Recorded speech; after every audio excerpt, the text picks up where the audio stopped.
affiliated with PragerU. In this case, he is in the United Kingdom.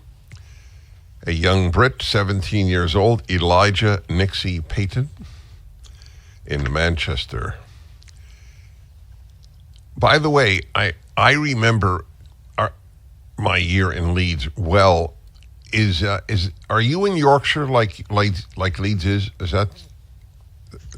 No. So I'm in Lancashire. You're in Lancashire. Okay. So in Leeds, they would say to you, for example, if I'd go into a store and they'd say, "So, what would you like, love?" That's common in Leeds, right? Calling people love, which in American English, or love, in Leeds. Do they say that in Manchester? Not really, I don't think. It's a Leeds thing. It's still said in Leeds, but it's a Leeds thing. Okay, that's adorable. I started saying it myself, actually. Well, thank you, love. It just starts, it becomes natural even in American. So, do you have in Britain what we have known as homeschooling? Yes, but not nearly to the same extent. There are about 8 million homeschoolers in America, and there are about 100,000 in the UK. Was that at all a temptation for your parents? Not really. It would have been possible through primary school because we don't have middle school. So primary school goes up to 11, and then high school's from 11 to 18. So it would have been possible through primary school, but the kind of there's a range of teaching, and the content is just so vast that it probably wouldn't have been manageable. So your parents, in effect, trusted that your school, what we would call public school, your school would not threaten the values that they hold and want you to hold. Is that fair to say? Yeah, I mean, both my parents are fairly liberal, but it's... Oh, that's interesting. That's interesting. Oh, I did not know that. I had every assumption that you came from a conservative home. Not particularly. I mean, an idea that I think would be worth exporting to America that we have here is grammar schools. So I go to a grammar school, and that means it's a state-funded school, but there's an entrance exam in order to get in. So the idea is that they're state-funded and they're set up in communities that are, well, poorer communities, and they act as like there's a barrier to entry in order so that both it has to be the parents want the children to get in because they're willing to register for them for the entrance exam, and the students have to work hard enough to pass it at the same time. What shaped your movement toward conservatism? I'm too contented with my own life and with the world to be a liberal or to be a leftist.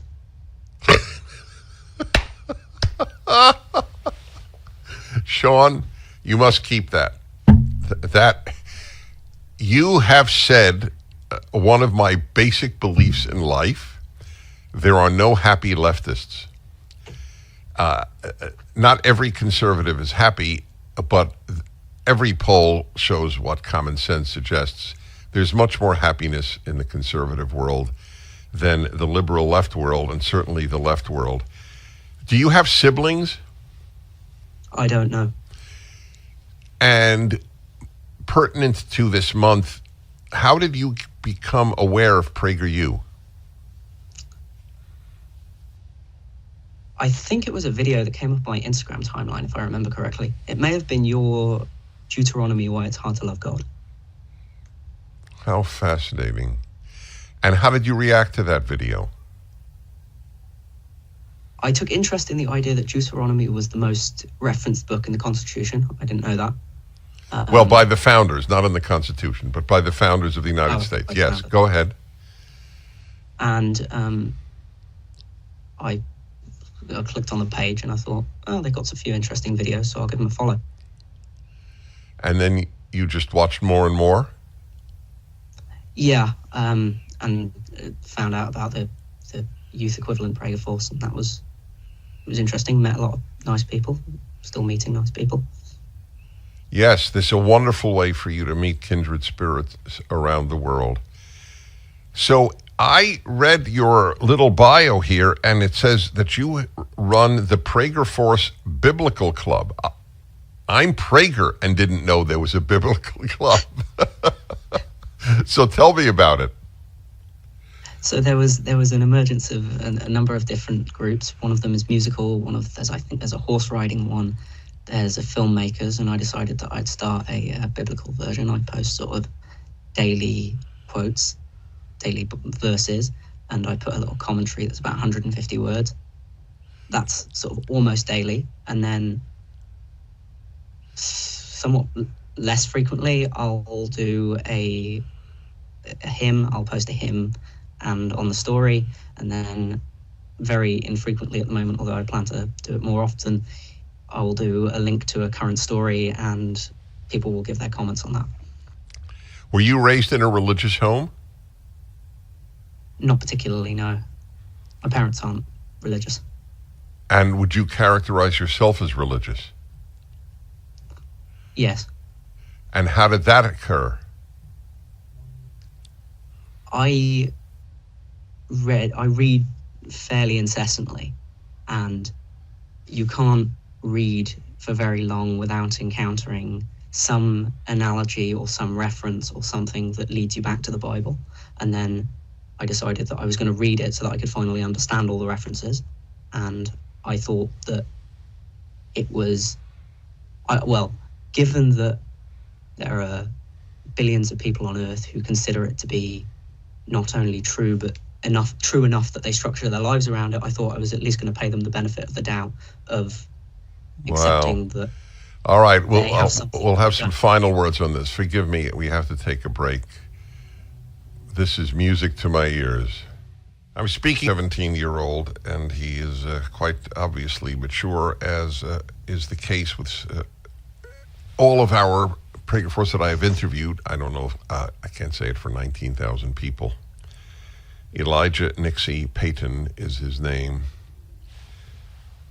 So you post something from the Bible each day and offer about 150 words on it. And are you gathering somewhat of a following with this?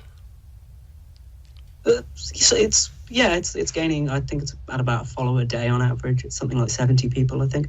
That's great. That's really wonderful. On a personal note, are you familiar, or do you know that I am writing a Bible commentary? Yes, we have something that I didn't mention before. Is we have monthly Zoom calls where the first one happened and we did Genesis 1 and 2, and the second one was Genesis 3 and 4, and somebody who comes to them has your Genesis Rational Bible. Good. You would love it, by the way, obviously, given your understanding of the Bible. Do you go to church? I try to. The truth of the matter is that because my mum's Jewish and my dad's Christian, and that makes me halachically Jewish and sort of spiritually somewhere in the middle. So I've had somewhat of a difficulty discovering where I fit in that properly. Yes, I would imagine so.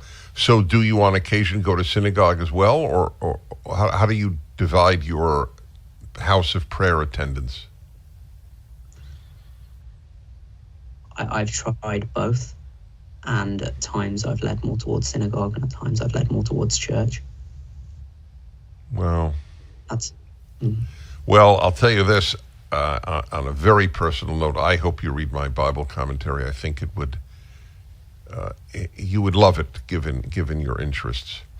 Well, all I can tell you is I thank God for these interviews during March and August when we fundraise for PragerU, because it gives people such hope for the future, meeting people like you. I wish you good luck, and I am sure we will meet one day.